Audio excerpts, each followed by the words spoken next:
ராமலிங்கா அபயம்.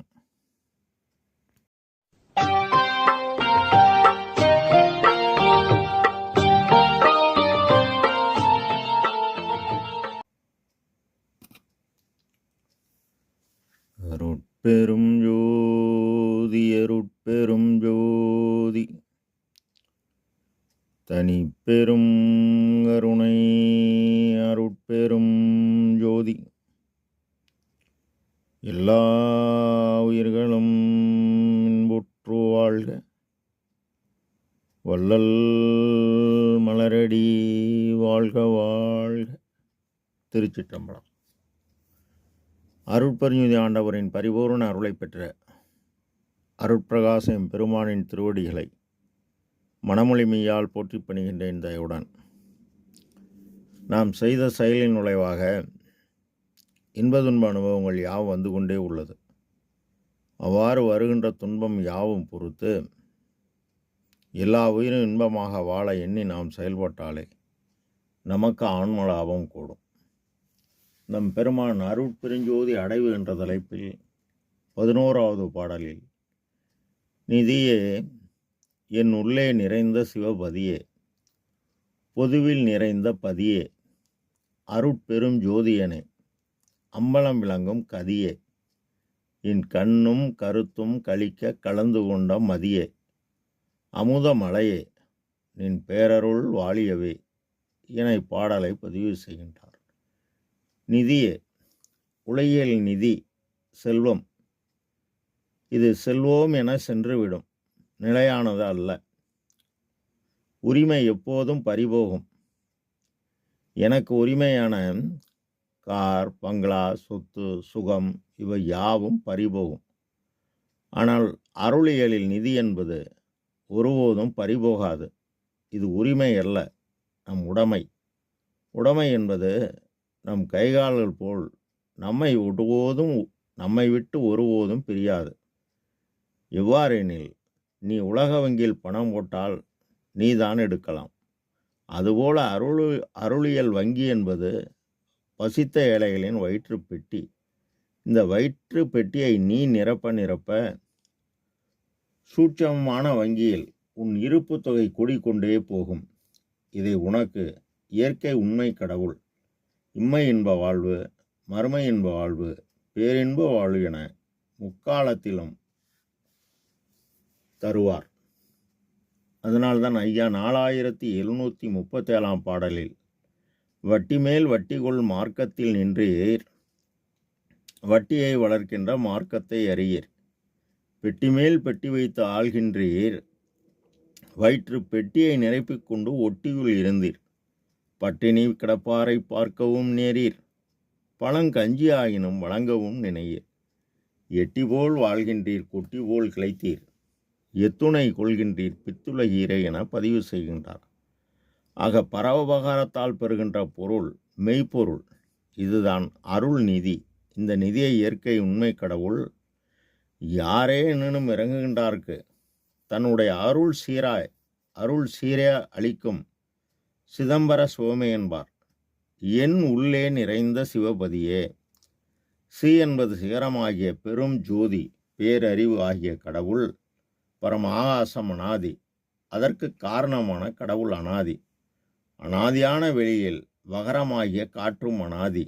கடவுள் இயக்க காற்று தடையற்ற இயக்கமாகி இயங்குகிறது. அதுபோல் அகரமாகிய ஆன்மானு ஒளிக்குள் ஒளியாக நின்று இறைவன் இயக்க, உகரமாகிய இந்த ஜீவன் காற்றை ஜீவித்து வாழ்கிறது. காற்றின் இயக்கமாகிய மனம், எண்ணம், நினைப்பு, செயல் யாவும் நீ பரோபகார செயலாகிய உயிர்கருணை செய்து உனக்கு ஆற்றல் கூடி, இந்த ஆற்றலை உபகார சக்தி அறிவு இயக்கமாகிய ஆன்ம அறிவுடன் கூட்ட, உலகறிவு கடந்து அருளறிவு பெற்று ஆண்டவரிடத்து மட்டும் அன்பும் உயிர்கள்பால் தயவும் பிரபஞ்சத்து பொருள்கள் மீது மயக்கமன்றியும் உயிர் கருணை செய்ய துன்பம் மறுத்து ஒரு சிவத்துரியம் என்று வாய்க்குமோ என ஏங்கும்போது இறைவனின் அருள் ஒளி உன்னுடைய ஆன்ம ஒளியுடன் கூடினால் எல்லாம் செயல்கூடும். இதனை அகவலில் சிகரமும் வகரமும் சேர்ந்தனி உகரமும் அகரமும் ஆகிய அருட்பெருஞ்சோதி என்கின்றார். பொதுவில் நிறைந்த சிவபதியே, பூரண ஒளியாக பிரமாசம் அனாதி, அதற்கு காரணமான கடவுள் அனாதி, பெரும் ஜோதி, பேரறிவு, ஒளி இயக்கம், எல்லாம் உடையவர், எல்லாம் வல்லவர், எல்லாம் ஆனவர், எல்லாம் அல்லாதவராய் அண்ட சராசரம் யாவும் இயக்கும் சர்வம் வல்லம் உடைமை தனித்தலைமை பெரும்பதி ஆகிய இயற்கை உண்மை கடவுள். அவர்தான் பொதுவில் நிறைந்த பதி. அந்த அருட்பெருஞ்சுதி கடவுள் நம் உள்ளத்தினும் கண்ணினும் உயிரினும் எனது குலமாகிய புருவமத்தில் கூடணும். கூடி உள்ளகத்து அமர்ந்து உயிருக்கு உயிரான ஆன்மாவில் கலக்கணும். கலந்து மரணதுன்பம் நீங்கி அருஜோதி நிறைந்து பேரின்பம் வழங்கணும். அப்போ நாம் என்ன செய்யணும்? அம்பலம் விளங்கும் கதிவியே, பொதுவில் நிறைந்த சிவபதியே, எல்லா உயிரிலும் சிற்றம்பலம் எனும் சிதாகாசத்தில் ஆன்ம அணு ஒளி, ஒளிக்குள் ஒளியாக கதியே அறிவாக விளங்குகிறார்.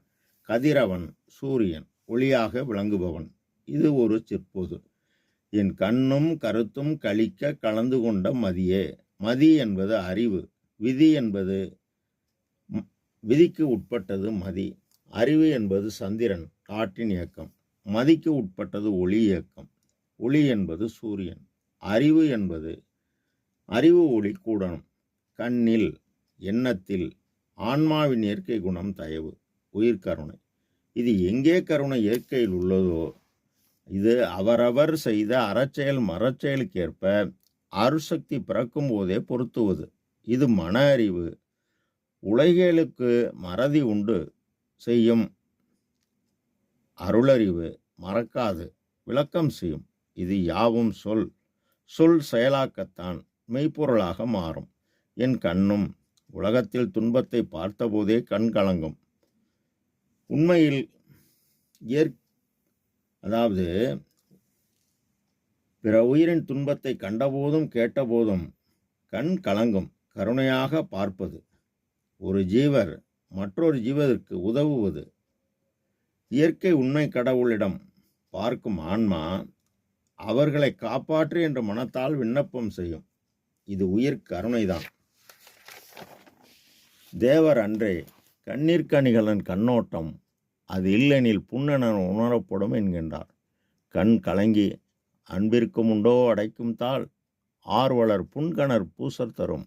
கண் கலங்கி நிற்கும்போது கருத்து என்பது எண்ணம், நினைப்பு, செயல் யாவும் எவ்வுயிரும் பொது என கண்டு இரக்கம் கொண்டு பரோபகாரம் செய்ய எத்துணையும் பேதமுறாது எவ்வுயிரும் தம்முயிர் போல் எண்ணி கருணை ஒன்றே வடிவாகி அறமீறாது உழைத்து தான் தேடிய பொய்ப்பொருளை தன் தேவை போக மீதமுள்ள பொருளை எவ்வித ஆதாரமில்லாத ஏழைகள் பசி போக்க போக்க நீ பரோபகாரம் செய்ததால் உனக்கு ஆற்றல் கூடி பலகாலம் தடைபடாது தினசரி கொள்கையாக கொண்டு செயல்படும் போதுதான் இந்த ஆற்றல் ஆன்ம ஒளியுடன் கூட நம் தேவையாவும் பூர்த்தியாகி உலகறிவு கடந்து அருளறிவு பெறும்போதுதான் மதியாகி ஆன்மறிவு உண்டாகும். அதனால்தான் நம் அப்பா கடவுளை ஆன்ம அறிவை கொண்டே அறிய வேண்டும் என்கின்றார். அமுத மழையே, மழை எப்போ பெய்யும்? உலகில் உள்ள எல்லா உயிரையும் காப்பாற்ற இயற்கை உண்மை கடவுள் மேகம் குளிர்ந்தால் மழை பெய்ய செய்வார். இந்த குளிர்ச்சி தானம் தவம், தானம் இல்லறம், தவம் துறவரத்தில் இருந்தால் மாறி மழை பொழியும் என்பார் தேவர். வானின்று உலகம் வழங்கி வருதலால் தானமிழ்தம் என்று உணரார் பாட்டு என்பார். உலகில் மெய் அமுதம் மழையே, அருளியல் மெய் அமுதம் அமுதம் மழையே எப்ப பெய்யும்? ஒழுக்கம் விழு அப்பம் தரலான், ஒழுக்கம் உயிரினும் வம்பப்படும் என்பார் குறள் வள்ளுவர். பெருமான் உறுதிப்பொருள் 4, அதை அடைய ஒழுக்கம் 4. ஒழுக்கம் பின்பற்ற நித்திய கர்ம விதி அறிந்து தீப விளக்கம் தேக நஷ்டம் அறிந்து கண் தயவாகி கல்லாயமனம் கரைந்து ஜீவனில் பேதம் நீங்கி ஆன்மா நெகிழ நெகிழ நினைந்து நினைந்து உணர்ந்து உணர்ந்து நெகிழ்ந்து நெகிழ்ந்து அன்பே நிறைந்து நிறைந்து ஊற்றலும் கண்ணீர் அதனால் உடம்பு நனைந்தால் அருள் அமுதம் சுரக்கும் என்கின்றார். இதனை 3947 பாடலில் உள்ளொளியை ஒளிர், உள்ளொளிக்குள் ஒளியை, உள்ளபடி உள்ளவனை ஆன்ம அறிவை கொண்டு உன்னை பார், உன்னுள்ளே என்னை பார் என்று திருவாய் மலர்ந்தருளிய இயற்கையே உண்மையாகவும் இயற்கையே விளக்கமாகவும் இயற்கையே இன்பமாகவும் உள்ள பேரருள் என்றும் வாழியவே என அப்பா இறைவனை வாழ்த்துகிறார். ராமலிங்க ஆவயம். திருச்சிற்றம்பலம்.